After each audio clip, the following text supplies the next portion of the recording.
Let's talk a little golf, shall we? The Players Advisory Council giving its blessing last week to the idea of the nationwide tour being the primary path to the big leagues. The new idea heads to the board next month. Darren Ravel joins us now with FedEx Executive Vice President Mike Glenn. Darren, take it away. Yeah, thanks so much, David. FedEx has sponsored the PGA Tour playoffs since 2007, and today is announcing a 5-year deal to extend that. Mike Glenn joining us. Mike, I got to ask you this. You sponsor the ATP Tour, the NBA. You've been a PGA Tour sponsor since 1986. How does this yield the return on investment for you by sponsoring, a part of the fall season in the PGA Tour that didn't get a lot of attention and now does? Well, Darren, sports is a great way for us to break through the clutter, and our association with the PGA Tour over the last 25 years has really been a very effective medium for us. And so as we expand the FedEx Cup to include other events and build to a crescendo of naming a Player of the Year, it only supports our brand. It allows us to connect with customers and provides a great marketing platform for us, both on an advertising and a promotional basis. So it's a great tool for us. I assume that this is your highest sports sponsorship in terms of spending or close to it. You give away $10 million, $35 million worth of prizes guaranteed. How do you actually figure out your return on investment? Well, it's a complicated formula that we use to measure every one of our sports properties. We look at both brand awareness and how we support the FedEx brand on a global basis, and the PGA Tour certainly does that.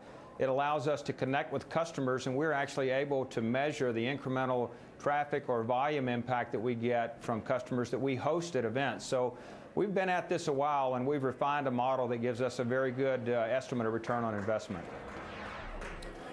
This has not been free of controversy. It's almost like the BCS talked about last year. Bill Haas, the guy who won, actually wasn't really sure where he was on the 18th hole, the last hole. Didn't even know potentially that he was going to win $10 million. It's a complicated formula, that you and the PGA Tour are not changing that formula. How do you feel about that some have compared it to, ice skating and the fact that casual fans might not be able to figure it out? Well, I wouldn't say a comparison to ice skating would be appropriate, but I will say that the first couple of years, obviously it didn't work quite as well as we would have liked, but I would say the changes that we've made in the last couple of years have really been very much in line with what FedEx wants to see, and that is building to a crescendo at the very final event, the Tour Championship, and specifically on that Sunday. I don't think Bill Haas wanted to know where he was, but it was great for the fans to see how it changed on a shot-by-shot basis. I mean, again, I didn't talk to Bill about this, but my guess when he was making that shot on 17 out of the water, he really didn't want to be thinking about what it meant to him financially. He was competing, but it was great for the fan. And that's what we're looking for, is that fan appeal and how it builds throughout the day on that final Sunday, and I think we've accomplished that.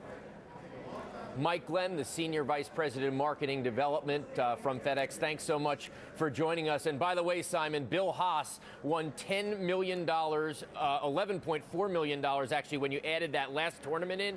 He won $10.5 million in his entire 7-year career. And then winning the FedEx last year, he won $11.4 million. Pretty incredible story. Nice, yes. Great. Darren, thank you very much for that.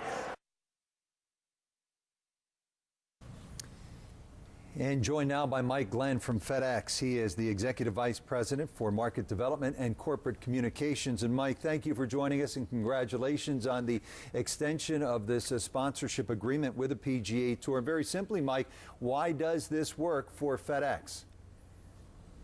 Well, thanks, Rich, and it is an exciting day for FedEx, and the PGA Tour relationship that FedEx has had has lasted more than 25 years, so we know how to work with the PGA Tour to maximize the sponsorship.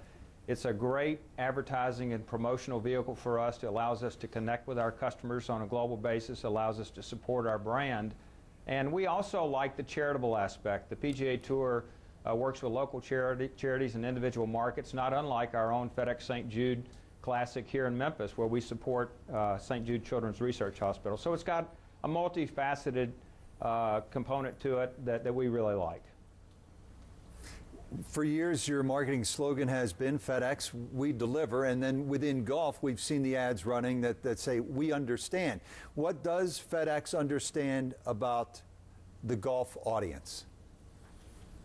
Well, the target audience for us in golf is a very passionate group of people. They love golf, and it's a perfect fit for us. We tend to reach a higher level contact than we might otherwise reach in some other sporting properties. So it just works well for us. And again, they're very passionate fans. They love the opportunity to come out and interact with FedEx at the local events and interact with the PGA Tour players. And the players do a great job working with our customers and helping us promote the things that we'd like to see promoted in the context of the sponsorship. So it just works all the way around. Mike, congratulations again to you and everyone at FedEx, and we thank you for joining us. Thanks, Rich. That's Mike Glenn from FedEx, and they have certainly injected a lot of excitement throughout the season, but really into the end of the season where it used to go a little bit dry following the season's last major. Now we have those 4 great playoff events.